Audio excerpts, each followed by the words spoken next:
তো আপনারা যারা আমাদের আর এডুকেশন স্কুল নিয়মিত দেখেন তারা অবশ্যই জানেন যে আর এডুকেশন স্কুল প্রতিদিন রাত্রে 9টার সময় যারা ওয়েস্ট বেঙ্গল পুলিশ পরীক্ষা দিচ্ছে, কলকাতা পুলিশ পরীক্ষা দিচ্ছে এবং হোয়াটসঅ্যাপে যারা আমাদের আছেন সেই সব স্টুডেন্টদেরকে, অর্থাৎ আমাদের স্টুডেন্টকে যারা ওয়েস্ট বেঙ্গল পুলিশ পরীক্ষা দিচ্ছেন তাদেরকে কিন্তু আমরা রাত 9টার সময় একটা করে প্রশ্নের প্র্যাকটিস সেট দিই। তো তেমনই একটা প্রশ্নের প্র্যাকটিস সেট আমরা গতকাল রাত্রে দিয়েছিলাম। তো প্রতিদিন দেওয়ার মধ্যে 21 তারিখে যেটা আমরা দিয়েছিলাম সেটার আমরা আজকে সমাধান করব। দেখুন 22 তারিখের প্রশ্ন কিন্তু আমাদের সেট হয়ে গেছে, এখানে আপনারা দেখতেই পাচ্ছেন 22 তারিখের প্রশ্ন সেট হয়ে গেছে। আজকে রাত্রে 9টার সময় কিন্তু এটা আবার সেন্ড করব। তো কালকে রাত্রে যে 9টার সময় যে প্র্যাকটিস সেটটা দিয়েছিলাম সেটাকে আমরা আজকে একটু যদি দেখি, অর্থাৎ ওপেন করি, তাহলে দেখবো সেই প্রশ্ন সমাধান, সেই প্রশ্নটা কেমন আছে এবং সেই প্রশ্নটা কীভাবে সমাধান করব। তো চলুন আমরা এটা ওপেন করি। তো ওপেন করার জন্য আমরা এখানে ক্লিক করে দেখছি, এখানে দেখুন এখানে আমরা চলে এলাম সরাসরি। তো এখানে এই প্র্যাকটিস সেটটা আমরা কালকে ওয়েস্ট বেঙ্গল পুলিশের জন্য রেখেছিলাম। তো ওয়েস্ট বেঙ্গল পুলিশের এই প্র্যাকটিস সেটটা খুব কম সময়ে এটা সমাধান করেছেন প্রতিমা পাইক, প্রতিভা গাইন। প্রতিভা গাইন এই প্র্যাকটিস সেটটা খুব সহজে সমাধান করেছে এবং ও এখানে 11টা প্রশ্ন আছে, তো 11টা কারেক্ট করেছে এবং সময় নিয়েছে 7 মিনিট মতো। 7 মিনিট মতো এই 11টা প্রশ্নই সমাধান করেছে এবং সে 11 পেয়েছে। 11 পেয়ে প্রতিভা গাইন আমাদের আর এডুকেশন স্কুলের একজন স্টুডেন্ট, সে কিন্তু এটা করতে পেরেছে। তো আপনি যদি এরকম হোয়াটসঅ্যাপে প্রশ্ন পেতে চান তাহলে অবশ্যই আর এডুকেশন স্কুলের হাত আপনাকে ধরতে হবে, তাহলে আপনি এরকম হোয়াটসঅ্যাপে প্রশ্ন পাবেন। তো আমরা আজকে কথা না বলিয়ে হোয়াটসঅ্যাপের প্রশ্নের সমাধান করব। হোয়াটসঅ্যাপের প্রশ্নের সমাধান করার আগে আমরা একটা রিকোয়েস্ট আপনাদের কাছে করব, যারা ক্লাসটা দেখছেন তারা অবশ্যই ওয়েস্ট বেঙ্গল পুলিশ পরীক্ষা দেবেন বলে ক্লাসটা দেখছেন। ওয়েস্ট বেঙ্গল পুলিশ বা কলকাতা পুলিশ আপনারা যদি একটু খেটে পড়েন তাহলে খুব সহজে সমাধান হয়ে যায় এবং খুব সহজে আপনি উত্তীর্ণ হতে পারেন। হয়তো আপনার এই সাল প্রথম, অর্থাৎ আপনি প্রথম পরীক্ষা দিতে আসছেন, আবার এমনও দেখছেন যে হয়তো তার লাস্ট ইয়ার চলছে চাকরির পরীক্ষার জন্য। তো এরকম একটা পর্যায়ে যারা আছেন অবশ্যই আর এডুকেশন স্কুলের হাত ধরুন। যারা প্রথমে আছেন তারা এক চান্সেই দিন এবং সময় নষ্ট না করে আর এডুকেশন স্কুলের হাত ধরুন। এক চান্সে আপনি যদি পাস না করতে পারেন তো আপনি আমাকে বলবেন, সেই জন্য আর এডুকেশন স্কুলের আপনার হাত ধরতেই হবে। এরকমভাবে নিয়মিত প্র্যাকটিস কিন্তু কেউ করাবে না এবং নিয়মিত অঙ্কের ক্লাস কিন্তু কেউ করাবে না, আর রিজনিংয়ের ক্লাসও কিন্তু নিয়মিত করাবে না। অনেক সময় ধরে রিজনিং ক্লাস, অনেক সময় ধরে অঙ্কের ক্লাস যদি আপনি করেন এবং আর এডুকেশন স্কুলের হাত ধরে সত্যি আর এডুকেশন স্কুলের পথ ধরে চলেন তাহলে আপনার পাস করতে বাধ্য, আপনি পাস করতে বাধ্য, পাসের বিকল্প হবে না। তাই আপনি হয়তো মনে করছেন যে আমি দুবার পরীক্ষা দিয়েছি, দুবারই পাস করে গেছি, চাকরি হয়নি তাই কী হয়েছে, এবার আবার পাস করে এবার আবার চাকরি করব। আপনার এবার পাসই হলো না, তাহলে আপনি চাকরি করবেন কী করে? শুনুন, একটা বিষয় মনে রাখবেন, গতবার পাস করেছিলেন বলেই এবার পাস করবেন এরকম কিন্তু মনে করবেন না। আপনার ওই অভিজ্ঞতাটা কাজে লাগিয়ে আপনি আরও আপারে ওঠার চেষ্টা করুন, কিন্তু মনে করবেন না যে কম পড়াশোনার মধ্যেই পাস হয়ে যাবে। বিভিন্ন প্রশ্নের সম্মুখীন হন, বিভিন্ন রিজনিংয়ের সম্মুখীন হন, বিভিন্ন অঙ্কের সম্মুখীন হন, আপনি বিভিন্ন জেনারেল স্টাডিজ, এমনকি কারেন্ট অ্যাফেয়ার্সের প্রশ্নের সমাধান করুন, মানে বিভিন্ন রকম কারেন্ট অ্যাফেয়ার্সের সম্মুখীন হন। তাহলেই আপনি যদি, অর্থাৎ আর এডুকেশন স্কুল যেটা বলবে সেরকম যদি আপনি এখানে যদি আপনি ভালো পারফরমেন্স করতে পারেন তাহলে কিন্তু আপনি ওই পরীক্ষাটিতে উত্তীর্ণ হবেন। তাই যারা ওয়েস্ট বেঙ্গল পুলিশ পরীক্ষা দিচ্ছেন, কলকাতা পুলিশ পরীক্ষা দিচ্ছেন, তাদের কাছে একটা রিকোয়েস্ট, দেরি না করে, অবহেলা না করে আর এডুকেশন স্কুলের হাত ধরুন। দেখবেন আপনার সামনের দিন কিন্তু উজ্জ্বল হয়ে যাবে। কারণ এখানে কিন্তু অঙ্ক করানো হয় সপ্তাহে 5 দিন ও 10 ঘন্টা অঙ্ক করানো হয়। আপনার কোন দিনটা আপনি মিস করবেন? 5 দিন, সপ্তাহে 5 দিন ও 10 ঘন্টা অঙ্ক করানো হয়। আর এখানে অঙ্ক করানো হয়, তার মধ্যে আবার রিজনিংয়ের ক্লাস করানো হয়। তো রিজনিংয়ের ক্লাসেও কিন্তু আপনি হেল্প পাচ্ছেন, অঙ্কের ক্লাসেও আপনি হেল্প পাচ্ছেন। বলুন তো, আপনার যদি এখান থেকে 3 মাসের মধ্যে পরীক্ষা হয়, তা 90 দিনের আপনি কত সময় অঙ্ক এই আর এডুকেশন স্কুলের হাত ধরে করছেন? তো তাহলে এখানে কি হয়, এখানে কিন্তু বিভিন্ন রকম অঙ্ক শেখানো হয় সিলেবাস ধরে এবং সিলেবাস মেনটেন করে। তাহলে চ্যাপ্টার অনুযায়ী আপনি যদি অঙ্ক শেখেন তাহলে দেখবেন আপনাকে পরিষ্কার হয়ে যাবে। আপনি মুখে যেমন আর এডুকেশন স্কুল মুখে অঙ্ক সমাধান করবে, তেমনভাবে আপনিও মুখে অঙ্ক সমাধান করবেন। আজকের এই হোয়াটসঅ্যাপ প্রশ্নের যেগুলো অঙ্ক আছে দেখবেন মুখে হয়ে যাবে, কিন্তু অঙ্ক কিন্তু আপনার এই টাইপের অঙ্ক পড়ে। জাস্ট এই টাইপের অঙ্ক আপনি যদি আপনার পড়লে আপনি কিন্তু করে আসতে পারেন না এবং কোথাও না কোথাও ভুল করেন। শুধু ভুল করেন একটাই জন্য, সেটা হচ্ছে আপনার প্র্যাকটিসের অভাব। আর এডুকেশন স্কুল আপনাকে সেটা পূরণ করে দিয়ে দেবে, যে আপনি যাতে প্র্যাকটিসের খামতি না রাখতে পারেন তার জন্য কিন্তু আর এডুকেশন স্কুল আপনাদের সেই যে প্র্যাকটিস সেটা একদম ফুলফিল করে দেবে। তাই আর এডুকেশন স্কুলের হাত ধরুন। রিজনিং এবং অঙ্ক স্পেশালভাবে আপনাকে কিন্তু মানে করতেই হবে এবং আপনি সেটা শিখে যাবেন। যদি আপনি শিখতে চান এবং যদি আপনি অঙ্কে কমজোরি হন, যদি আপনি রিজনিংয়ের কমজোরি হন, আপনি মনে করবেন যে রিজনিং আমি পারবো, যে রিজনিং দিক পারবো না ভাই, রিজনিং সিক্স সেন্স, এই সিক্স সেন্সটা কিন্তু আমরাই কিন্তু আপনাদের মাথার মধ্যে ঢুকিয়ে দেবো যে এইরকমভাবে সিক্স সেন্সটা কাজে লাগাতে হবে। আপনি দেখেই বুঝতে পারবেন যে এরকমভাবে প্র্যাকটিস করলে আপনার কিন্তু অবশ্যই কাজে আসবে। তাই দেরি না করে আর এডুকেশন স্কুলের হাত ধরুন, ফোন করুন এই নাম্বারে 85 39 82 506। তো নাম্বারটা আমি আপনার এখানে লিখে দিচ্ছি, আপনি দেখুন 85 39 82 506। এই নাম্বারে যদি আপনি ফোন করেন রাত 10টা থেকে 11টার মধ্যে ফোন করুন, আপনার সঙ্গে আর টিউশন স্কুল সরাসরি কথা বলতে চাই। দেরি করবেন না ভাই, দেরি করবেন তা আপনি লস করছেন। কারণ আপনাকে যদি আর এডুকেশন স্কুলের হাত ধরতে হয় তাহলে খুব তাড়াতাড়ি ধরুন, কারণ আপনি মনে করছেন যে আমি পেরে যাব, আদৌ সম্ভব হবে না। কিন্তু কখনো আপনি একা একা কিছু করতে পারেন না যদি আপনাকে কেউ না হেল্প করে, আর এই হেল্প কিন্তু আর এডুকেশন স্কুল আপনার দিকে হাত বাড়িয়ে রেখেছে। আপনি সেটা ধরার চেষ্টা করুন এবং ধরুন, দেখবেন নিয়মিত অঙ্ক প্র্যাকটিস, নিয়মিত রিজনিং আপনার উজ্জ্বল ভবিষ্যতের কথা। যদি আপনি চাকরি করতে চান, ওয়েস্ট বেঙ্গল পুলিশ বা কলকাতা পুলিশ আপনি হতে চান, তাহলে অবশ্যই আর এডুকেশন স্কুলের হাত ধরুন। একটা জিনিস মনে রাখবেন, অঙ্কে 25 নম্বর, রিজনিংয়ের 25 নম্বর, 50 নম্বর, মোট আপনার পরীক্ষা হবে 1 ঘন্টায়। তো আপনি কখন রিজনিং করবেন, কখন অঙ্ক করবেন আর কখন জেনারেল স্টাডিজের প্রশ্ন উত্তর দেবেন, আপনার একটা অঙ্ক পড়তে পড়তে কিন্তু 1 মিনিট চলে যাবে। তাই অঙ্ক দেখার সাথে সাথে আপনার আইডিয়া করে নিতে হবে অঙ্কটা এরকমভাবে, এবং মুখে মুখে সেটা হয়ে যাবে। আর এডুকেশন স্কুল সেটা আপনাকে করাবেই, এইটা একদম প্রতিশ্রুতি দেয় আর এডুকেশন স্কুল। তাই অঙ্কর জন্য এবং রিজনিংয়ের জন্য হাত ধরুন, সঙ্গে জেনারেল স্টাডিজ, কারেন্ট অ্যাফেয়ার্স সব কিছুই আপনারা পাবেন। হাত একবার ধরার চেষ্টা করুন, আপনি অবশ্যই সাকসেস লাভ করবেন। আমরা আজকে হোয়াটসঅ্যাপ প্রশ্নের সমাধান করব। তো চলুন আমরা প্রশ্ন শুরু করি। তো প্রশ্ন শুরু করব, তবে একটু জুম করে নিই, তাহলে একটু বড় হলে আমরা প্রশ্নটা ভালো বুঝতে পারবো। তো আমরা এখানে প্রশ্নটা একটু বড় করে নিয়ে আপনাদের দেখাচ্ছি। দেখুন, তো এখানে দেখুন পরিষ্কার লেখা আছে পশ্চিমবঙ্গ পুলিশ পরীক্ষা 2024, সেখানে আপনারা দেখতেই পাচ্ছেন। আর 21/9/2024 আমরা গত রাত 9টার সময় এই পরীক্ষাটা নিয়েছিলাম বলে আপনাদেরকে কিন্তু এই প্র্যাকটিস সেটটা এখানে দেখতেই পাচ্ছেন 21/9/2024, সেটাকে কিন্তু আমরা সমাধান করছি, গত রাতে নেওয়া প্রশ্নের সমাধান। তো প্রথম যে প্রশ্নটা আছে সেটা আপনারা দেখতেই পাচ্ছেন যে শহরবাসের ইতিকথা কার লেখা। একের দাগের প্রশ্ন, শহরবাসীর ইতিকথা কার লেখা? সৈয়দ মুস্তাফা আলী, আশাপূর্ণা দেবী, মানিক বন্দ্যোপাধ্যায়, তারাশঙ্কর রায়। তো প্রতিভা গাইন এই প্রশ্নের উত্তর কিন্তু, যে কটা প্রশ্ন আমি দিয়েছি সবগুলো প্রশ্নের কিন্তু সঠিক উত্তর করেছে এবং আর এডুকেশন স্কুলের হাত ধরে সে বসে আছে, সেই জন্য এই প্রশ্নগুলোর উত্তর সে করতে পারছে এবং আপনিও করতে পারবেন। এবং অঙ্কগুলো দেখবেন, অঙ্কগুলো এবং রিজনিংগুলো খুব সুন্দর করে উত্তর করেছে, যা কিন্তু ইউটিউবের অনেক স্টুডেন্টকে দিয়েছিলাম, তারা কিন্তু করতে পারেনি। কিন্তু আপনি ভাববেন না যে আপনি না করে এটা পড়েই আপনার হয়ে যাবে। আপনি একবার আর এডুকেশন স্কুলের হাত ধরুন, অঙ্ক আপনার সহজে সমাধান হবে, রিজনিং আপনার সহজে সমাধান হবে, সঙ্গে আপনি পাবেন জেনারেল স্টাডিজ, কারেন্ট অ্যাফেয়ার্স। তো এখানে এই একের দাগের প্রশ্নের সঠিক উত্তর কী হবে? শহরবাসীর ইতিকথা, এটা কিন্তু মানিক বন্দ্যোপাধ্যায়ের লেখা। সিদ্ধাক হবে সঠিক উত্তর, মানিক বন্দ্যোপাধ্যায়।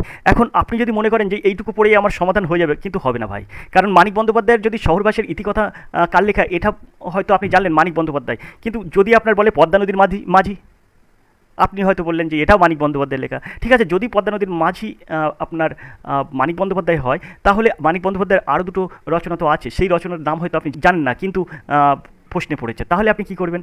তাহলে আপনারা কিন্তু অনেকেই কিন্তু এটুকু আপনারা ক্লিয়ার করতে চান না, মানিক বন্দ্যোপাধ্যায়ের আরও কিছু রচনা আমরা মুখস্থ করে রাখি, এটা কিন্তু ক্লিয়ার করতে চান না। কিন্তু আমি বারবার করে কিন্তু এটা রিকোয়েস্ট করি আপনাদের যে আপনারা আরও কিছু ডিটেলসটা জেনে নিন। তো এই প্রশ্নের ডিটেলসটা আরেকটু জানুন, কারণ মানিক বন্দ্যোপাধ্যায় আরও কিছু বই রচনা করেছেন, সেগুলোর নাম আপনারা জানুন। পদ্মা নদীর মাঝি, দিবারাত্রি কাব্য, পুতুল নাচের ইতিকথা। দেখুন এখানে আছে শহরবাসের ইতিকথা, কিন্তু পুতুল নাচের ইতিকথা সেটাও কিন্তু মানিক বন্দ্যোপাধ্যায়ের লেখা। তারপরে আছে কিন্তু শহরতলি, চতুষ্কোণ, শহরবাসের ইতিকথা, যেটা আমরা প্রশ্নে বলেছি। এগুলো কিন্তু মানিক বন্দ্যোপাধ্যায়ের এক একটা উপন্যাস, যেগুলো আমরা বললাম পদ্মা নদীর মাঝি, দিবারাত্রি কাব্য, পুতুল নাচের ইতিকথা, শহরতলি, চতুষ্কোণ, শহরবাসীর ইতিকথা, এগুলো কিন্তু মানিক বন্দ্যোপাধ্যায়ের উপন্যাস। এগুলো আপনাদের উপন্যাসের কথা বললাম। আর আত্মহত্যার অধিকার, হারানের নাচ জামাই, বউ, প্রাগৈতিহাসিক, সমুদ্রের স্বাদ, আজকাল পরশু, এগুলো হচ্ছে গল্পের বই। এই গল্পের বইগুলো কিন্তু মানিক বন্দ্যোপাধ্যায় রচনা করেছেন। তো আশা করি আপনারা বুঝতে পেরেছেন। তো দেখুন ভাই, যদি আপনি আমার কথা শোনেন তাহলে কিন্তু আপনার এই কথাগুলো শুনতে হবে, কিন্তু ক্লাসটা বড় হয়ে গেলে আমি কিছু করতে পারছি না, কারণ আমি যদি ডিটেলসটা না বলি তাহলে আপনারা বুঝবেন না, আর ডিটেলস যদি আপনি না শোনেন তাহলে কিন্তু পরীক্ষা পাশ করা আপনাদের মুশকিল হয়ে যাবে, কারণ একটা প্রশ্নে কিন্তু থেমে থাকে না। আপনারা জানেন জেনারেল স্টাডিজ মানে সমুদ্রের ভাণ্ডার, সমুদ্র যেমন জল শুকাবে না, তেমন জেনারেল স্টাডিজের কোনো শুকনোর কথা নেই, মানে জেনারেল স্টাডিজ পড়ে শেষ করতে পারবে না। তাই যত আপনি ডিটেলস জানবেন তত খুবই আপনাদের পক্ষে মঙ্গল। তো চলুন চলে যাই আমরা পরের প্রশ্ন দেখব, 2 দাগের প্রশ্ন। এখন দুয়ের দাগের যে প্রশ্নটা আছে তার জন্য আমরা প্রশ্নটা কিন্তু একটু উপরের দিকে তুললাম, দেখতেই পাচ্ছেন। এখানে দুয়ের দাগের যে প্রশ্নটা আছে সেটা প্রশ্ন আছে কি, তো দুয়ের দাগের প্রশ্ন আছে ক্রেতা সুরক্ষা দিবস কোন দিনটা পালিত হয়। তো এখানে এর সঠিক উত্তর কী হবে, তবে অপশান আছে কিন্তু 15ই মার্চ, তারপরে আছে আপনার 15ই এপ্রিল, 15ই মে, 15ই জুন। তো এখানে যেটা আছে সেটা হচ্ছে এর সঠিক উত্তর কিন্তু ক্রেতা সুরক্ষা দিবস, এটা কিন্তু পালন করা হয় এই যে 15ই মার্চ আছে, 15ই মার্চ কিন্তু এর সঠিক উত্তর। ক্রেতা সুরক্ষা দিবস হচ্ছে 15ই মার্চ পালন করা হয়। তো আপনারা এটা অবশ্যই আপনারা মনে রাখবেন। আর সবচেয়ে বড় কথা হচ্ছে জাগো গ্রাহক জাগো, এটা কিন্তু এই ক্রেতা সুরক্ষার বিষয় কিন্তু এই কথাটা, যে জাগো গ্রাহক জাগো। আশা করি আপনারা বুঝতে পেরেছেন। এবার আমরা 3-এর দাগের যে প্রশ্নটা দিয়েছিলাম তার 3-এর দাগের প্রশ্ন কী আছে, একটা অঙ্ক আছে। অঙ্কটা দেখুন, কোনো ব্যাংকের বার্ষিক সুদের হার 6.5% থেকে 8% বাড়ে, তাতে ওই ব্যক্তির বার্ষিক আয় 40.50 টাকা বেড়ে যায়, তিনি কত টাকা ব্যাংকে রেখেছিলেন? খুব সুন্দর প্রশ্ন, কিন্তু এই প্রশ্নটা কিন্তু মুখে মুখে হয়ে যায়। তাহলে দেখে যদি আপনি মনে করেন যে এই প্রশ্নটা আমি কী করে করবো, আপনি 9-6 আপনি ভাবলেন, কিন্তু 9-6 অপচয়ই হয়। এখানে আপনি কী অপচয় করবেন কিন্তু সময়। তাই ভাবার আগেই আপনি এর উত্তর বা সমাধান করতে পারবেন, শুধু একবার দেখলেই আপনি উত্তর করতে পারবেন। এই দুটোর থেকে আপনি পার্থক্যটা বার করুন। এই দুটোর থেকে পার্থক্য বার করলে দেখুন 1.5 হয়। 8-এর থেকে 6.5 বাদ দিন, তাহলে 1.5 হবে। এই 1.5 টাকাটা কিন্তু আপনার কি হচ্ছে, সুদের হার বাড়ছে। তাহলে 1.5 টাকা আপনাকে বাড়ছে। তাহলে 1.5 টাকা যখন বাড়ে তখন আসল কত হয়? আসল আপনার হয় 100 টাকা। 1 টাকা জমা রেখেছিলেন যখন, তখন আপনার এটা 1.5 হয়ে যাবে নিচে। আর এই 40.50 টাকা যখন আপনার বেড়ে যাবে তখন আপনি জমা দিয়েছিলেন কত, সেটা আপনার বেড়ে যাবে 40.5। এখন এইখান থেকে খুব সহজে আমরা এই দশমিকটা আর এই দশমিকটা তুলে দিতে পারি। আর এই 15 যদি আমরা কাটি তাহলে 3-5 15 করতে পারি, আর এখানে 5 20 100 করতে পারি, ভালো করে বুঝবেন। আর এই 3 আর এটা কাটলে হয়ে যাবে 3 13 39, আর 1 দাও 40, 3 5 15। তো এই 20-কে 1305 দ্বারা যদি আমরা গুণ করি, এই 135-কে 20 দিয়ে যদি আমরা গুণ করি, তাহলে বলতে পারবো 27-এর পিছনে 2 শূন্য, অর্থাৎ 2700 টাকা। এ দেখুন বিদ্যাগ হবে সঠিক উত্তর। আশা করি আপনারা বুঝতে পারছেন। এই অঙ্কগুলো কিন্তু দেখার সাথে সাথে উত্তর হয়ে যায়, খুব সুন্দরভাবে এগুলোর উত্তর হয়ে যায় দেখার সাথে সাথে। আপনি যদি আর টিউশন স্কুলের হাত ধরেন তো এইসব প্রশ্নের উত্তর আপনি সহজেই করতে পারবেন। আমরা পরের প্রশ্নে চলে যাব। পরের প্রশ্ন যেটা আছে দেখুন, এখানে হোয়াটসঅ্যাপে প্রশ্ন দেখুন। হোয়াটসঅ্যাপে গতকাল রাতে যে প্রশ্নটা দিয়েছিলাম তার 4 দিকের প্রশ্ন আছে, হোয়াইট কোল কাকে বলে? এইটা একটা কিন্তু সুন্দর প্রশ্ন, হোয়াইট কোল কাকে বলে। এখানে আছে uranium, natural gas, petroleum, hydro electricity. তো আপনাদেরকে যত সময় আমি এই প্রশ্নটার সমাধান করতে বলবো, মানে আমি এই প্রশ্নের সমাধানের উত্তরটা আমি যত সময় আপনাকে দিচ্ছি না, তত সময় আপনি বলতে পারবেন না এই হোয়াইট কোলটা কী কাকে বলে। তো এই হোয়াইট কোল হচ্ছে, দেখুন এখানে আপনাকে আমি ডিটেলসটা আলোচনা করছি, আপনি শুনুন, মনে শুনুন। এই ডিটেলসটা আপনি শুনুন এবং তার ফাঁকে উত্তরটা খোঁজার চেষ্টা করুন। এই যে সাদা কয়লা, এই শব্দটি কিন্তু জলবিদ্যুতের জন্য ব্যবহৃত হয়েছিল, বিশেষত ইউরোপে ব্যবহৃত হয়েছিল এটা। এর কারণস্বরূপ বলা যায়, কয়লা ছাড়া অন্য যে কোনো উৎসের চেয়ে বেশি শক্তি উৎপাদন করার ক্ষমতা এই সাদা কয়লার কিন্তু আছে। এই শব্দটি একজন ফরাসি প্রকৌশলী অ্যারিস্টাইড বার্গের দ্বারা কিন্তু তৈরি করা হয়েছিল এই হোয়াইট কোল। জলবিদ্যুৎ হলো বিদ্যুৎ উৎপাদনের জন্য জলবিদ্যুতের প্রয়োগ। এটি আজ জলবিদ্যুতের প্রাথমিক ব্যবহার। আশা করি আপনারা বুঝতে পেরেছেন। তাহলে এখানে যে প্রশ্নটা আছে, আমরা এই প্রশ্নের সঠিক উত্তর কী বলবো? তো হোয়াইট কোল, এটাকে কিন্তু বলা হবে হাইড্রো ইলেকট্রিসিটি। আশা করি আপনারা বুঝতে পেরেছেন। আমরা পরের প্রশ্নে চলে যাব। পরের প্রশ্ন কী আছে? তো 5-এর দাগের প্রশ্ন চলে যাব। 5-এর দাগের প্রশ্ন আছে, হরিপ্রসাদ চৌরাশিয়া কোন বিশেষের সঙ্গে যুক্ত? দেখুন হরিপ্রসাদ চৌরাশিয়া কোন বিশেষ সঙ্গে যুক্ত। তো এখানে যে প্রশ্নটা আছে তার অপশান আছে ওই পেজে। তো ভালো করে প্রশ্নটা মনে রাখবেন, হরিপ্রসাদ চৌরাশিয়া কোন বিশেষের সঙ্গে যুক্ত। তো এখানে আপনি দেখতেই পাচ্ছেন যে এখানে কিন্তু অপশান আছে। কী কী অপশান আছে? অপশান আছে সেতার, এখানে কনসার্ট, সানাই আর বাঁশি। তো এই হরিপ্রসাদ চৌরাশিয়া সম্পর্কে আপনাদের একটু বলে নিই। তো হরিপ্রসাদ চৌরাশিয়া হলো মানে 1 জুলাই 1938 সালে জন্মগ্রহণ করেন। তিনি একজন ভারতীয় সঙ্গীত পরিচালক। ভালো করে মনে রাখবেন, হরিপ্রসাদ চৌরাশিয়া একজন ভারতীয় সঙ্গীত পরিচালক এবং শাস্ত্রীয় বাঁশিবাদক, যিনি হিন্দুস্তানি শাস্ত্রীয় ঐতিহ্যে বাঁশুরি বাজিয়েছেন। তিনি উত্তরপ্রদেশের প্রয়াগরাজে জন্মগ্রহণ করেন। জন্ম সালটা আপনাদেরকে বলে দিলাম, 1 জুলাই 1938 সাল। 2013 সালের ডকুমেন্টারি ফিল্ম বাঁশুরি গুরু চৌরসিয়ার জীবন ও উত্তরাধিকার বৈশিষ্ট্য। আশা করি আপনারা বুঝতে পেরেছেন। তো এখানে এর সঠিক উত্তর তাহলে কী হবে? হরিপ্রসাদ চৌরাশিয়া কোন বিশেষের সঙ্গে যুক্ত? তো এখানে এর সঠিক উত্তর কিন্তু বিদ্যাগ বাঁশির সঙ্গে যুক্ত। এরকমভাবে ডিটেলসে আপনার কোনো ইউটিউব ক্লাস আপনি দেখতে পাবেন না। তো এরকম ডিটেলসে আপনি যদি জানতে চান তাহলে অবশ্যই আর এডুকেশন স্কুলের হাতটা ধরুন, নইলে কিন্তু আপনি অনেকটা ভুগবেন। আমরা 6 দাগের প্রশ্নে চলে যাব। 6 দাগের প্রশ্ন কী আছে দেখব। 6 দাগের প্রশ্ন দেখার আগে প্রশ্নটা একটু উপরের দিকে তুলে নিলাম। এবার 6 দাগের প্রশ্নটা দেখব। এক ব্যক্তি স্রোতের অনুকূলে 4 ঘন্টায় 18 কিলোমিটার দূরত্ব অতিক্রম করে ও প্রতিকূলে ওই একই দূরত্ব অতিক্রম করে 12 ঘন্টায় ফিরে আসে, তাহলে স্রোতের বেগ ঘন্টায় কত কিলোমিটার? তো আপনারা এই প্রশ্নের উত্তর সহজেই করতে পারবেন। তো এখানে আপনারা সবসময় মনে রাখবেন, এই সূত্রটা আপনারা সবসময় মনে রাখবেন। আমি কিন্তু বারবার করে আপনাদের বলে দিই, স্থির জলে নৌকার বেগ যখন হবে মানে এখানে কখন বলে স্থির জলে নৌকার বেগ কত, সেক্ষেত্রে আপনি কীভাবে বার করবেন, আর কখন বলে স্রোতের বেগ কত, তাহলে আপনি কীভাবে করবেন। যেহেতু এখানে নৌকার বেগটা নেই, স্রোতের বেগটাই, আপনাকে এই সূত্রটা আমি শুধু দুটো সূত্র শেখাই, এই যে এখান থেকে দুটো সূত্র শেখাই, একটা স্থির জলে নৌকার বেগ, একটা স্রোতের বেগ। এই দুটো সূত্রের সাহায্যে কিন্তু আমি মানে স্রোতের অনুকূল প্রতিকূল সব অঙ্ক সমাধান করে দিতে পারি, এবং সেটাই কিন্তু স্টুডেন্টদেরকে শেখানো হয়। তো আমরা এখানে বলছে স্রোতের বেগ বলেছে, তাই আমি এখানে স্রোতের বেগ এখানে লিখছি স্রোতের বেগ, এটা সমান সমান আপনার কী হলো, তো স্রোতের বেগ এটা সমান সমান আপনার হয়ে যাবে কিন্তু এই জায়গাটায় কি অনুকূল বিয়োগ প্রতিকূল বাই 2, অনুকূল বিয়োগ প্রতিকূল বাই 2 মানে অনুকূলের বেগ বিয়োগ প্রতিকূলের বেগ। বেগ মানে কিন্তু 4 ঘন্টায় 18 কিলোমিটার যায়, এখানে আপনারা দেখতে পাচ্ছেন অনুকূলে 4 ঘন্টায় 18 কিলোমিটার যায়, তাই বলে বেগ কিন্তু 4 ঘন্টায় 18 কিলোমিটার না, ওর ঘন্টায় বেগ কত সেটা আপনাকে বার করতে হবে, এটাই কিন্তু এখানে অঙ্ক।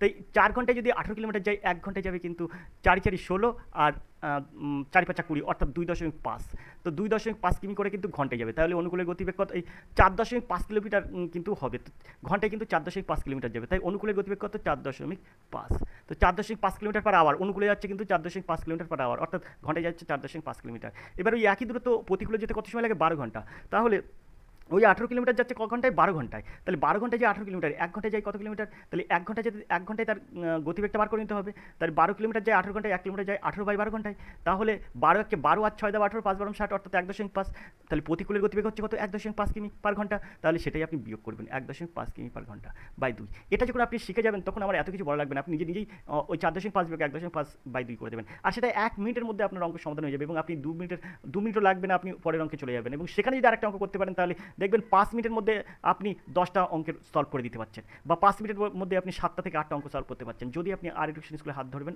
আর এডুকেশন স্কুলের হাত ধরলেই কিন্তু আপনার সমাধান হয়ে যাবে এটা।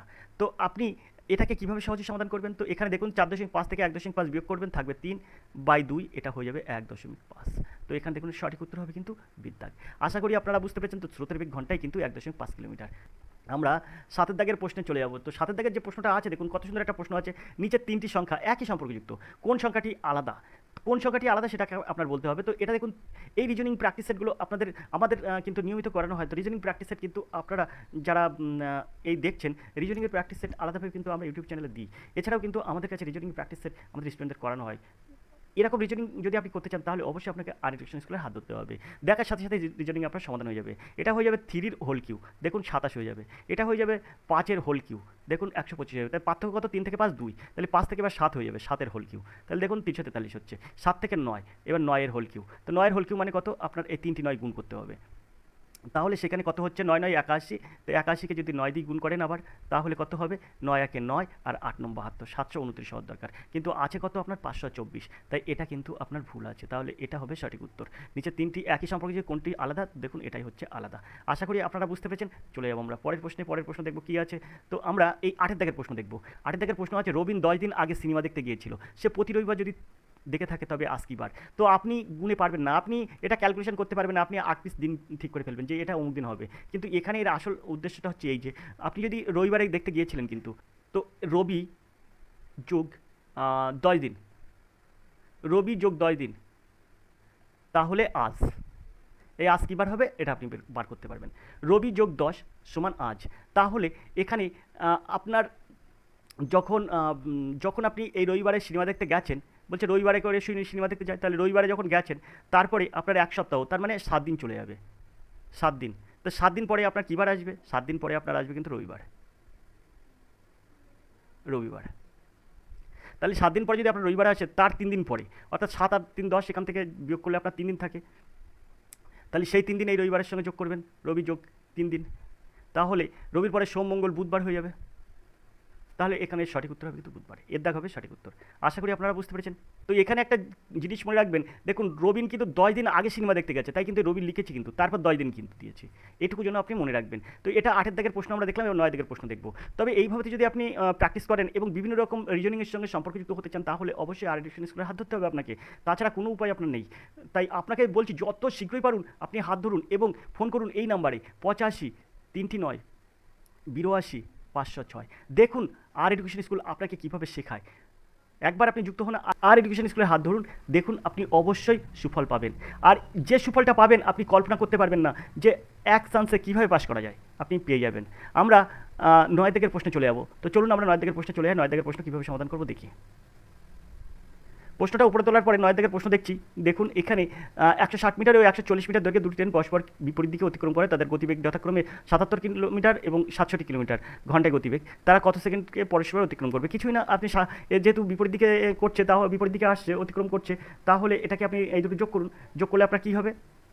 যোগ করলে কিন্তু আপনার হয়ে যাবে 140 আর 160, তাহলে 200 300 হয়ে যাবে। এটা কিন্তু যোগফল হবে 300। এটা জন্য আপনি ঠিক করলেন। এবার এই 77 আর 67 এদের যোগ করলে কত হবে? তো 7 7 14, 4 হাতে 1, 7 রেখে 8 8 6 14, 144। এটাকে যদি আমরা 5/8 দিক ক্যালকুলেশন করি তাহলে কত হচ্ছে? তো 8 18, তো এটা হচ্ছে কিন্তু 8, তাহলে এটা হয়ে যাচ্ছে 5 8 40 মিটার পার সেকেন্ড।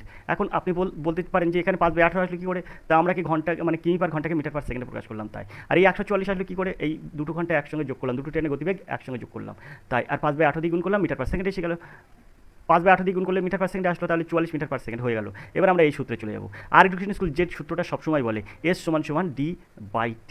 এখন এখানে আপনার এসের মান কত? এসের মান আপেক্ষিক গতিবেগ, যেটা আপনার মিটার পার সেকেন্ড, কিমি পার ঘন্টা, এইগুলো কিন্তু বসে। তাহলে 40। যে অঙ্ক জানে না, যে অঙ্ক সম্বন্ধে বোঝে না, তাকে আর এডুকেশন স্কুল খুব শীঘ্রই বা খুব তাড়াতাড়ি ইনক্রিজ করে দেবে, মানে অঙ্কে এত বাড়িয়ে দেবে। যদি সে আর এডুকেশন স্কুলের হাত ধরে, তাহলে অঙ্ক তার কাছে কিছুই হবে না, কিছুই মনে হবে না যে অঙ্ক কঠিন, এটা কিছুই মনে হবে না তার কাছে। আর এডুকেশন স্কুল সেটা জানে যে কোনটা কোথায় কীভাবে মানে বসালে সে ভালোভাবে উত্তীর্ণ হতে পারবে এবং সে সেই জিনিসটা বুঝতে পারে। এক কথায় সরলভাবে অঙ্ক যদি আপনি শিখতে চান, আর এডুকেশন স্কুলের হাত ধরতেই হবে ভাই, নইলে কোনো উপায় নেই। আপনি যদি অঙ্ক না করেন, তাহলে আর এডুকেশন স্কুল আপনাকে অঙ্ক শেখাই দেবে। আমরা এখানে অঙ্কটা দেখবো। তো এসের মান আমরা পেলাম 40, আর ডির মান কীভাবে? ডির মান কত হবে? তো ডির মান এখানে 300 হবে, কারণ এই দুটোর গতিবেগ, এই দুটোর ট্রেনের দৈর্ঘ্য দুটি আমরা যোগ করে নিলাম, তাহলে এখানে হয়ে যাবে 300। আর এখানে হয়ে যাবে টি। কেন টি হবে? এই টির মান নেই, কারণ এখানেই তো বলেছে কত সেকেন্ডে পরস্পর অতিক্রম করবে, অর্থাৎ সময়টা আপনার বার করতে হবে। তো সেই ক্ষেত্রে আমরা কী করবো? এই শূন্যটা আর এই শূন্যটা কাটবো। আর তাহলে 30 থাকলো, 4 7 28 আর 2 30, 4 5 20, অর্থাৎ 7.5। টি এককে টি, টি = 7.5। তো এখানে দেখুন সময় 7.5 সেকেন্ড। 7.5 সেকেন্ড কথার অর্থ হচ্ছে 7.5 সেকেন্ড। দেখুন এটাই কিন্তু এখানে দেওয়া আছে। বিদ্যাক হবে সঠিক উত্তর। এইভাবে যদি আপনি আর এডুকেশন স্কুলে হাত ধরেন, তো এইভাবে অঙ্ক কিন্তু মানে শিখতে পারবেন। আপনার অঙ্ক শেখানোর দায়িত্ব আর এডুকেশন স্কুলে, শুধু একবার হাতটা ধরুন, দেখবেন আপনি সব পাচ্ছেন। চলে যাবো আমরা পরের প্রশ্নে। পরের প্রশ্ন যেটা আছে 10 দাগের প্রশ্ন। তো 10 দাগের যে প্রশ্নটা আছে, নিচের কোনটি ইমালসনের উদাহরণ? এখানে আছে মেঘ, ধোয়া, দুধ আর দই। দেখুন ইমালসনের উদাহরণ এখানে আমি দিয়ে দিলাম আপনাকে একটা, কিন্তু আরও কিছু ইমালসনের নাম আপনারা জেনে নেবেন। তো এখানে ইমালসনের উদাহরণ হচ্ছে দুধ। দুধ হচ্ছে এর সঠিক উত্তর। এখন এর সাথে সাথে আরও কিছু জেনে নিন। ডিমের কুসুম আছে, ডিমের কুসুম হচ্ছে ইমালসনের উদাহরণ। মাখন ইমালসনের উদাহরণ। এছাড়াও কিন্তু মেয়োনিজ কিন্তু হচ্ছে ইমালসনের উদাহরণ। আশা করি আপনারা বুঝতে পেরেছেন। এবার আমরা 11 দাগের প্রশ্নে চলে যাব। এবছর প্যারিস অলিম্পিকে ভারতের মোট পদক সংখ্যা কত ছিল? তো এখানে 10 আছে, 7 আছে, 8 আছে, 6 আছে। আগের অলিম্পিকে ছিল 7। এবার প্যারিস অলিম্পিকে ভারতের মোট পদক সংখ্যা কত? তো এবার প্যারিস অলিম্পিকে, তো এইবারে তো এখানে এই প্রশ্নটা আমরা না হলেও অনেকবার আপনাদের তুলে ধরেছি।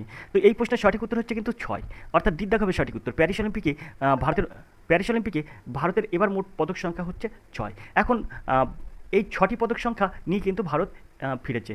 তো এর মধ্যে কি শোনা আছে? আপনাকে কিন্তু প্রশ্ন পড়তে পারে, কিন্তু এর মধ্যে কী কী পদক আছে সেগুলো আপনাদের পড়ার দায়িত্ব। কারণ আর এডুকেশন স্কুল সবসময় আপনাদের বলে যে এই 6টা পদকের মধ্যে কোন পদকটা আসেনি, কোন পদকটা এসছে, কোন পদক কে পেয়েছে, বারবার করে ডিটেলসে বলে, তার জন্ম বৃত্তান্ত সব বলে দেয় আর এডুকেশন স্কুল। তো আজকে আমরা সেটা বলবো না, আজকে আমরা তার সাথে সাথে আরও যেসব কথা আলোচনা করি তার মধ্যে একটা বলবো। এবছর কিন্তু 6টি পদক পেয়েছে, এটা ঠিক, কিন্তু এই 6টি পদকের মধ্যে কিন্তু ভারত যে 6টি পদক পেয়েছে, 71 নম্বরে কিন্তু ভারত আছে। আর এবছরে কিন্তু সবচেয়ে বেশি পদক জিতে 126টি পদক জিতে কিন্তু ইউনাইটেড স্টেট একদম টেবিলে কিন্তু প্রথম আছে। চায়না কিন্তু আছে দ্বিতীয়, তারা পেয়েছে 91টা পদক। আর জাপান পেয়েছে তৃতীয়, জাপান হয়েছে তৃতীয়, তাদের পদক সংখ্যা হচ্ছে 45। তো আশা করি আপনারা বুঝতে পেরেছেন। তো এই ছিল কিন্তু আজকের প্রশ্নের সমাধান। এরপরে আরও প্রশ্ন পেতে অবশ্যই আমাদের চ্যানেল দিকে নজর রাখুন, ফোন করুন এই নাম্বারে। ফোন নম্বর হচ্ছে 85 339 82 506। যদি আপনারা ক্লাস করতে চান তাহলে অবশ্যই ফোন করুন। এরকম হোয়াটসঅ্যাপে প্রশ্ন পেতে চান অবশ্যই ফোন করে নিন। রাত 10টা থেকে 11টার মধ্যে ফোন করুন, অবশ্যই আপনারা আমার থেকে হেল্প পাবেন। দেখা হবে পরের ক্লাসে। ততক্ষণ আপনি ভালো থাকুন, সুস্থ থাকুন। ধন্যবাদ। আপনার দিন শুভ হোক।